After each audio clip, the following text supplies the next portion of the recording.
दोस्तों, मैं Mohammad Sahwan royal biofloc fish farming में आपका स्वागत करता हूं। दोस्तों, आप लोगों का मुझे बहुत प्यार मिलता है। आप लोग वीडियो देखते हैं, जानकारी भी मांगते हैं, मेरे से फ़ोन भी करते हैं।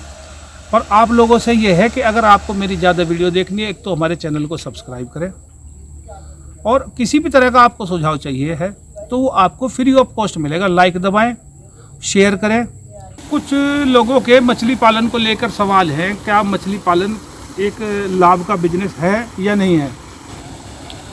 तो दोस्तों, मैं ये कहना चाहता हूँ कि मछली पालन एक आम काम जैसा ही है।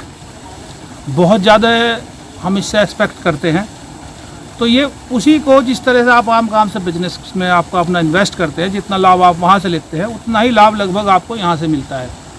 लेकिन इसमें प्लस पॉइंट ये है कि जो आप मान लो किसी बिजनेस में अपना 10 लाख रुपए खर्च करते हैं और 10 लाख रुपए के अनुसार लाभ लेते हैं उससे, यहाँ सबसे बड़ा लाभ आपके साथ ये है कि आपको उस 10 लाख में मात्र 4 लाख रुपए अपनी तरफ से लगाना है। 6 लाख रुपए आपको सरकार देगी, यानी आप यहाँ मात्र 4 लाख रुपए लगाकर भी 10 लाख रुपए के प्रॉफिट के बराबर मुनाफा कमा सकते हैं।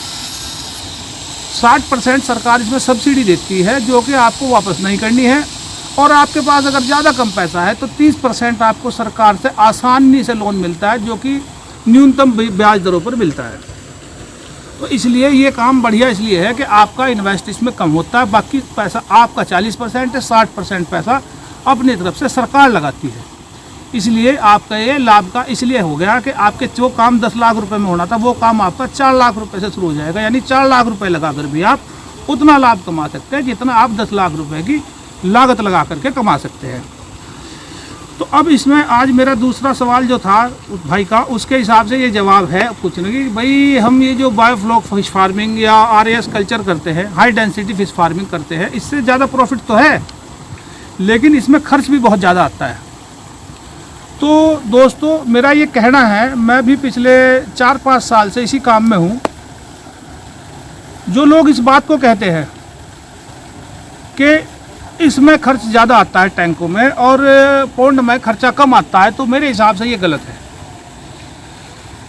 1 एकड़ के पौंड में अगर हम 1 एकड़ के पौंड को, एक तालाब को तैयार करते हैं, कच्ची मिट्टी से जो तालाब तैयार करते हैं पौंड, उसमें हमारा 2.5 से 3 लाख रुपए का खर्च आता है तैयार करने में, और उससे 1 वर्ष में 4 टन मछली का उत्पादन होता है।